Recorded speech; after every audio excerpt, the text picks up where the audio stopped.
Bonjour à toutes, bonjour à tous. Je suis Rollis David, financier comptable évoluant dans le DCG du cursus d'expertise comptable.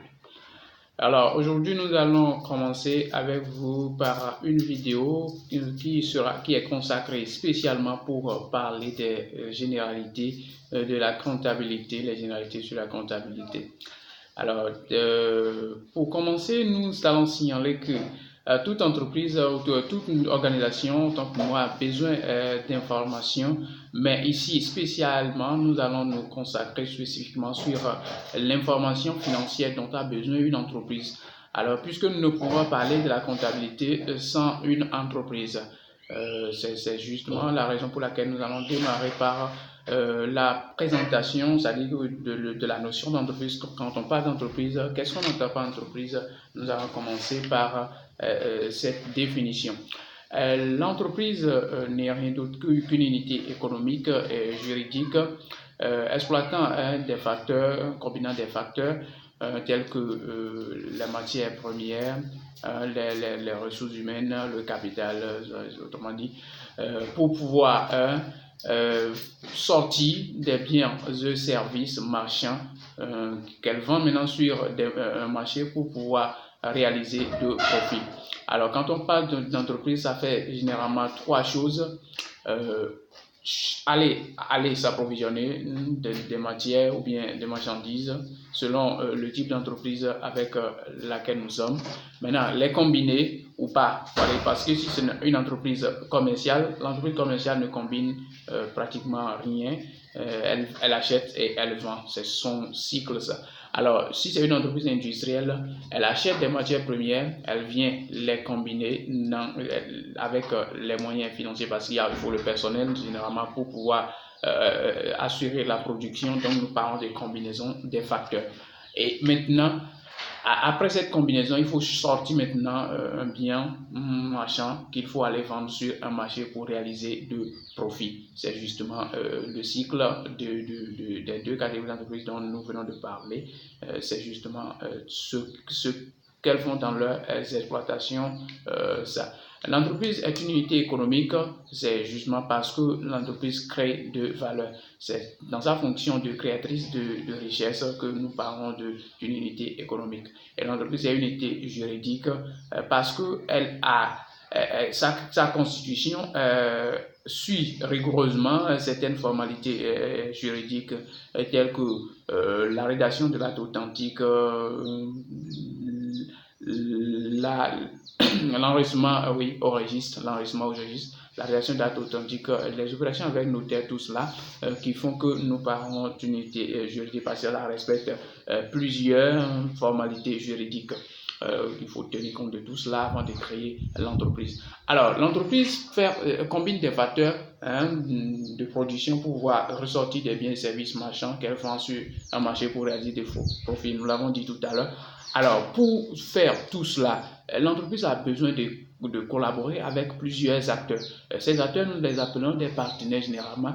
Ce sont des partenaires qui sont par exemple le fournisseur, le client, les institutions financières telles que les banques, les microfinances, tout cela, les actionnaires, les concurrents, voilà. Vous voyez, les concurrents, l'État, les collectivités locales, tout cela constitue des partenaires pour l'entreprise. Alors, nous allons aborder rapidement chaque partenaire pour voir quel est le type d'opération que l'entreprise peut faire avec chaque partenaire. Et si nous sommes avec le fournisseur, si l'entreprise est une entreprise commerciale par exemple, il faut acheter les marchandises avant de les vendre. Alors, l'entreprise achète des marchandises chez le fournisseur et vend aux clients. Alors, si c'est une entreprise industrielle, elle achète des matières premières qu'elle vient maintenant travailler en son sein maintenant pour produire des biens, produits finis naturellement, qu'elle vend maintenant avec le client, c'est-à-dire qu'elle vend au client. Alors, ça veut dire que le fournisseur et le client sont déjà deux acteurs avec lesquels l'entreprise traite. Alors, à la constitution de l'entreprise, il y a certains acteurs qui ont leur part dans le capital de l'entreprise. Tous ceux-là, on les appelle les actionnaires. Ceux-là ont leur part dans le capital de l'entreprise et attendent la fin des exercices généralement pour récolter de dividendes. Il faut l'État. Plusieurs entreprises sont sur un territoire un territoire que l'État assure, le territoire appartient à une nation, généralement, l'État assure, disons, la sécurité, la stabilité économique, ce qui rend maintenant un profit aux entreprises, c'est-à-dire au profit des entreprises. Et ces entreprises sont obligées maintenant de payer une contrepartie à la fin de chaque exercice, comme l'impôt, la TVA, tout cela. Donc, ce sont justement les raisons pour lesquelles l'entreprise paye maintenant d'impôts et de TVA à l'État, la stabilité financière, tout cela. Il faut aussi noter que les actionnaires, c'est-à-dire chacun de ces acteurs s'intéresse à une catégorie d'informations auprès de l'entreprise. Les actionnaires ont besoin d'avoir des informations sur la performance de l'entreprise pour voir est-ce que leurs investissements s'utilisent à profit. C'est sûr, les investissements s'utilisent pour pouvoir leur permettre d'aller à long terme, puisque la pérennité, elle est essentielle. Donc, les fournisseurs et les clients s'intéressent, ils se demandent, mais est-ce que l'entreprise avec laquelle nous sommes en train d'évoluer, est-ce que c'est une entreprise sur qui il faut compter pour notre futur? Donc tout cela, on fait que ces gens de partenaires recherchent toujours des informations régulièrement sur l'entreprise. Les concurrents ont besoin des informations sur l'entreprise pour pouvoir déterminer leur positionnement. C'est justement pour cela, dans certains pays, il est exigé que l'entreprise présente au moins ses états financiers, tout cela publie pour que les concurrents puissent entrer en possession des informations les concernant pour pouvoir améliorer leur positionnement. Ça ne dérange en rien quand même, ça ne dérange en rien.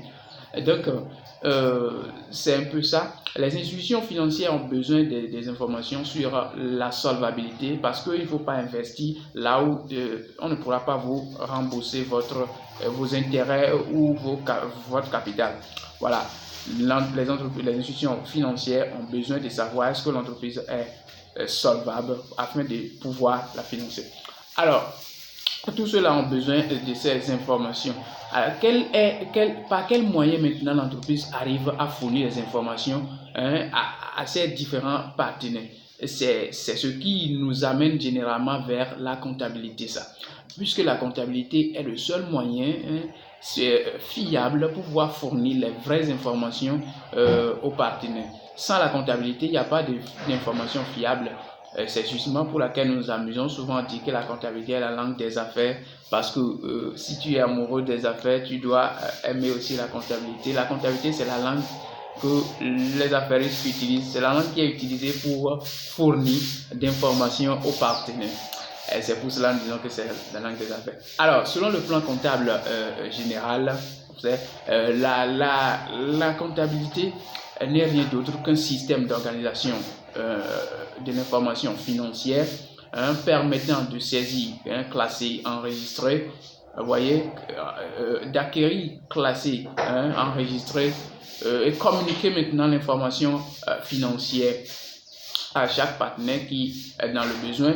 Maintenant, de présenter à la fin de chaque exercice des états financiers tels que le bilan, le compte de résultats, les annexes, reflétant une image fidèle de l'entreprise à la fin de chaque exercice dans une hypothèse de continuité d'exploitation. Vous voyez, la continuité d'exploitation, ce n'est rien d'autre que l'objectif de pérennité dont je viens de parler tout à l'heure. Et il faut maintenant présenter ces états financiers afin de montrer la situation patrimoniale avec le bilan et maintenant rendre compte du résultat avec le compte des résultats. Et les notes annexes sont généralement des états qui signalent les cas d'exception, les cas de dérogation aux réglementations. Souvent, s'il y a eu des dérogations ou bien s'il y a eu des comptes créés, disons généralement des dérogations, voilà. Donc des informations particulières qui viennent maintenant en complément de celles dont le bilan et le compte de résultats sont mentionnés dans les notes annexes. Voilà, ce sont généralement les notions qu'il faut connaître si on veut définir la comptabilité. C'est un peu ça. Alors, comment la comptabilité arrive à satisfaire chacun des partenaires. Alors, pour cela, elle se divise en 3 catégories généralement, s'il faut le dire comme ça. La comptabilité, il y a la comptabilité financière. La comptabilité financière qui acquiert les opérations, les informations concernant les opérations avec les partenaires et maintenant les enregistre, traiter, bon, fournit les états financiers à la fin de chaque exercice. Voilà, elle fournit les états financiers à la fin de chaque exercice pour pouvoir présenter la situation de chaque partenaire dans le patrimoine de l'entreprise. Parce qu'il faut être en mesure de savoir à la fin de chaque exercice, nous devons tel montant à tel fournisseur, tel client nous doit tel montant, nous devons tel impôt, ou bien l'État nous doit tel impôt, disons TVA, tout cela aussi. Voilà. Donc, il faut connaître tout cela, ce qui fait que cette partie, généralement, c'est la comptabilité financière qui s'en occupe. J'en viens. C'est la comptabilité financière qui s'en occupe. Donc, elle a pour rôle spécialement d'enregistrer les opérations avec les partenaires et de présenter à la fin des états financiers reflétant une image fidèle. Et cette image fidèle, maintenant, c'est à travers la fiabilité des informations, la régularité, sincérité, tout cela. Et il faut que l'information soit présentée à temps. Bon, ça là, on n'a pas besoin de trop insister sur ça avant qu'on le sache quand même, avant qu'on le sache. Donc, je crois que c'est ce qu'il faut noter concernant la comptabilité financière. Elle est généralement auditée parce que les informations sont des informations assez importantes. Donc, il faut souvent, on audite souvent la comptabilité financière. Par contre, la comptabilité de gestion, c'est la comptabilité qui s'occupe de la gestion financière, la comptabilité analytique, tout cela. Elle est utilisée généralement au sein de l'entreprise pour les prises de décision parce qu'il faut avoir les informations concernant les coûts, tout cela, pour voir comment minimiser les coûts, pour pouvoir maximiser le profit, l'optimisation généralement, naturellement. Donc, c'est un peu ce que l'objectif de la comptabilité de gestion. Et comme elle est généralement utilisée à l'interne, ces informations ne sont pas souvent auditées. Elles sont utilisées pour des prises de décision au sein de l'entreprise. Et l'autre partie, c'est la comptabilité fiscale. La comptabilité fiscale qui n'est rien d'autre que la fiscalité, parce que l'État, dans son rôle de stabilité économique et de sécurité, doit avoir des impôts de chaque entreprise. La comptabilité fiscale, c'est elle qui se charge d'ajuster le résultat présenté par le comptable. Voilà, c'est justement à cette étape-là, nous procédons souvent à des réintégrations, déductions pour voir est-ce qu'il n'y a pas des charges que l'entreprise a augmentées et qu'on ne devait pas augmenter pour pouvoir déterminer le résultat. Est-ce qu'il n'y a pas des charges, il n'y a pas eu des charges non imposables ou des charges imposables, tout cela. Et des produits imposables ou bien tout cela, non imposables, tout cela, est-ce que l'entreprise n'a pas diminué les produits pour pouvoir diminuer son résultat? Est-ce que l'entreprise n'a pas augmenté les charges pour pouvoir diminuer son résultat? Parce que l'objectif des entreprises, c'est de payer moins d'impôts. Voilà. C'est un peu ça.